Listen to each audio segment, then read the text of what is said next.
Hello. Hi everybody, welcome back for a second half of our amazing speakers. We have more just incredible, inspirational experiences that are going to be shared from our three different speakers. So first of all, our first speaker is Maha Muhsen, and she is a volunteer with the Arab Group for the Protection of Nature. She focuses on food sovereignty in the context of occupation, particularly the multifaceted impact of occupation on women. So let's give a warm welcome to Maha.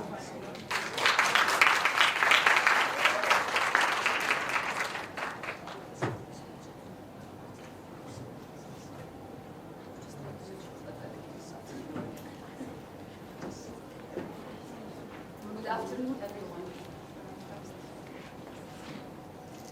I'm very pleased to be part of this conference and to have the opportunity to talk about food sovereignty in the context of the Israeli occupation of Palestine, in particular its impact on the Palestinian agricultural sector and how green resistance is key in that regard. I will be presenting on behalf of the Arab Group for the Protection of Nature. Established in April 2001, we at APM are a grassroots movement concerned with the protection and rehabilitation of the environment and the natural resources of Arab countries against all hazards, including the destructive impacts of war and foreign occupations. APM seeks to enhance the capacity of Arab peoples, including those living under occupation and armed conflicts, to protect, sustain, and establish sovereignty over their natural resources and food, while strengthening the advocacy efforts of civil society organizations on regional and global environmental issues. I now move on to some background information. Israel's 76 long-year ethnic cleansing campaign in Palestine has had and continues to have far-reaching destructive effects on Palestine as a political, social, and economic entity. These effects impact all Palestinians, but for our purposes today, I wish to focus on the impact of Israel's settler colonial occupation of Palestine and the destruction of land and agriculture, and how projects such as the Million Tree Campaign support Palestinian people's struggle to resist and remain steadfast in their land. In the West Bank, the construction of the apartheid wall split up the West Bank into 64 Bantustans, and the continuous confiscation of land to establish illegal settlements continues to hugely impact the movement of the Palestinian population and the Palestinian agricultural sector. In parallel, the Israeli occupation put in place discriminatory practices, such as preventing Palestinians from reaching their land, preventing them from accessing local water resources, burning farmland, uprooting trees, releasing toxic waste and raw industrial and domestic sewage from illegal settlements and settlement-affiliated companies directly into the grazing lands, olive groves, and groundwater. In addition to constant attacks by illegal Israeli settlers on Palestinian farmers, especially during the harvest season. Not only that, Israel prohibits the construction of wells and destroys water infrastructure, including rainwater collection facilities. As a result, food security is an existential concern, with more than 25% of the Palestinian households in the West Bank identified as food insecure. To make matters worse, pesticides are also used as a weapon in the ongoing war by illegal Israeli settlers against Palestinian farmers. Palestinians are denied access to information about pesticides and other chemicals manufactured by and used in plants operated in illegal settlements. Moreover, these pesticides and chemicals are illicitly sold to Palestinians in the West Bank, in addition to being dumped into landfills, in farmlands, and waterways in the West Bank. The Israeli army prevents Palestinians from collecting and analyzing water and soil samples from locations near the settlements. Furthermore, Israel imposes severe restrictions on importing technical equipment in the West Bank that could be used in the analysis of any such samples. This prevents Palestinian officials from comprehensively assessing the cumulative and long-term effects on both environment and health. Back in 2016, APM has published 2 reports with PANA on the use of toxic chemicals and pesticides in the West Bank and their far-reaching destructive effects. Those reports can be found on APM's website. In 2007, Israel imposed a complete land, air, and sea blockade on the Gaza Strip, turning it into the largest open-air prison in the world.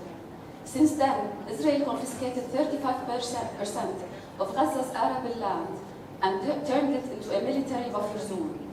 It has also implemented a policy aimed at keeping Gazans just above the malnutrition threshold by controlling their caloric intake according to age and gender.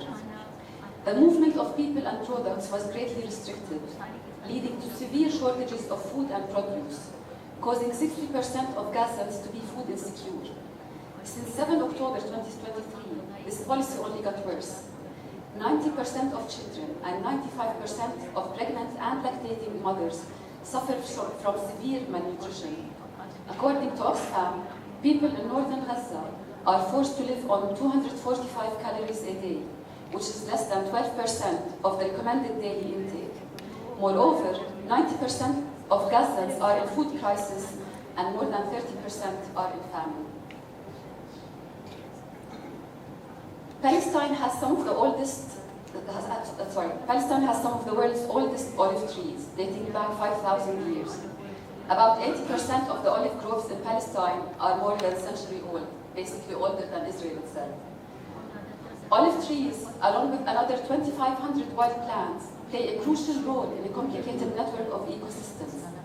Olives are cultivated for their fruit, but also to make olive oil and traditional soap. Wood carving using olive tree wood has also been a Palestinian craft since the 4th century AD. Olive trees have long played and continue to play a crucial role in the Palestinian local economy. Olives are symbolic to Palestine and portray Palestinian people's organic attachment to their land. This is represented with the famous Arabic saying, "Baqoon ma baqiya az-za'tar waz-zaytun." As long as there is one oregano bush and one olive tree, we will remain steadfast. Israel implements a systematic campaign aimed at uprooting millions of trees and replacing them with foreign plants to disfigure the natural habitat, destroy ecosystem, ruin agriculture, and most importantly, destroy the unique relationship between Palestinian peasants and their land. Not only that, Israel replants these uprooted and stolen trees in illegal settlements to create the illusion of an age-old agricultural connection with the land and the fallacy of the so-called Israeli farmer. To fight back against these Israeli practices, APN launched the Million Tree campaign in 2001 in order to plant and replant trees in Palestinian lands under the slogan, "They uproot a tree, we plant 10." The significance of the program lies in countering Israel's deliberate confiscation of agricultural lands, which has contributed to high rates of food insecurity and unemployment in Palestine. In addition, the program helps to develop farmers' technical abilities to manage and sustain their lands in light of low agricultural and environmental support from other Arab and international organizations. With 60 to 75% of the agricultural land destroyed in Gaza,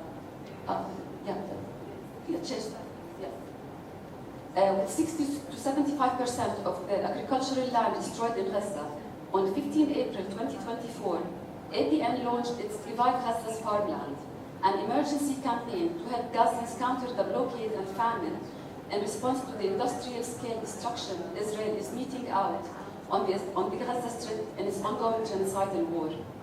The campaign aims to address the systematic destruction of Gaza's agricultural sector by helping farmers eager to rehabilitate damaged farms throughout the Strip. APN started with farming 200 dunums with tomato, cucumber, and aubergine, rehabilitating land and installing fences and irrigation systems. APN partnered with active local civil society organizations, municipalities across the Gaza Strip, and local farmer-led initiatives to rehabilitate 500 damaged vegetable farms, cultivate 50,000 fruit trees, rehabilitate 50 poultry farms, rehabilitate 200 destroyed greenhouses, distribute 800 beehives, among many other aspects of the campaign. The role of Palestinian women is indispensable in all of the above, whether at APN or other local community movements. Many women are at the forefront of efforts to fight back against the Israeli occupation and its practices. I would like to showcase one example of this role.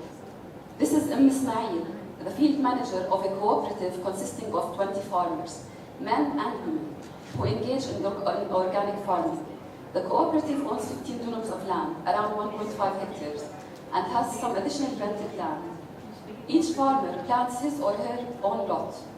Working with fair trade, they make a variety of products as well as grow crops. Finding market for fresh produce can be a problem, so if they have excess cucumbers during the harvest season, they make pickles. After the cucumber season, it is maftool time. Maftool, made from wheat, is similar to couscous, only larger. To supplement their crop of wheat, they bring additional organic wheat from another city, Jenin. Others plant za'atar, oregano, and the third group keeps bees. Previously, some of the farmers used a lot of chemical fertilizer, but they started to experience negative effects on plant growth and health.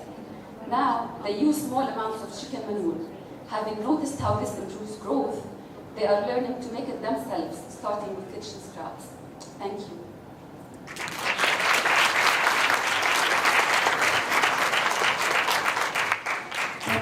Thank you so much, Maha, for this inspiring story of the continuing resistance of the brave Palestinian people. And I think all of us know some of these chants that we've all been singing in the past few months, so I think we have to chant a few. So, from the river to the sea, Palestine will be free. From the sea to the river, Palestine will live forever. Free, free Palestine! Free, free Palestine! Free, free Palestine! Free, free Palestine! Thank you, thank you. Our next speaker has come from the other end of the world, and she's from Guatemala. And we're so happy to welcome Vicenta Jerónimo Jiménez. She is an indigenous human rights defender and a member of the Executive Committee of CODECA, which is the Comité de Desarrollo Campesino, a Peasants Farmers Development Committee, with its 200,000 members and 3,000 communities across Guatemala. CODECA is a force to contend with. It set up a political party, the MLP, the Movement for People's Liberation, in 2018, and Vicenta was elected as an MLP deputy to Congress in 2020.